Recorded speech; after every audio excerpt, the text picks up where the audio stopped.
In our cover story, Ford Motor Company is lowering mileage estimates for its C-Max hybrid crossover vehicles. That's after the Environmental Protection Agency found that the actual fuel economy was less than what Ford reported to the government and advertised to consumers. Ford touted that its C-Max hybrid-only model got 47 miles per gallon in the city. In actual tests by the EPA, it was 40 in the city. It's a big deal.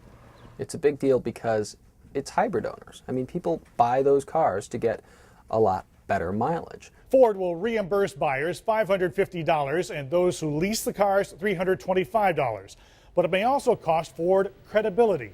It's kind of a terrible error that they should overstate this. It's one of the selling factors and is involved in the cost differential between a normal car and a hybrid. So I think it's kind of false advertising. The EPA says Ford did not do anything illegal and that this is not an enforcement matter. In fact, under EPA rules, Ford was allowed to use mileage estimates from a similar car, Ford's Fusion hybrid, because its engine, transmission, and weight are the same as the C-Max. So what's different? For one thing, aerodynamics. The EPA needs to certify more cars. They need to audit more cars. They only audit 15% of cars right now, give or take. Hopefully, because they've hired a lot more people in their testing facilities, they will do that.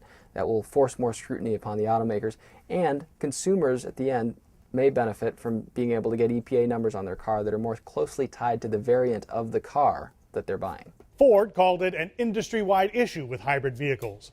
Ford is the latest automaker embarrassed for using mileage numbers from one car for another.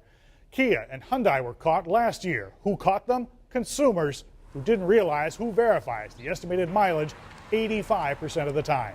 Automakers do. Using EPA testing procedures, they test them, they provide them, the EPA spot checks. Most people buy that? Less so now. In their instances, Hyundai and Kia offered prepaid fuel cards for compensation.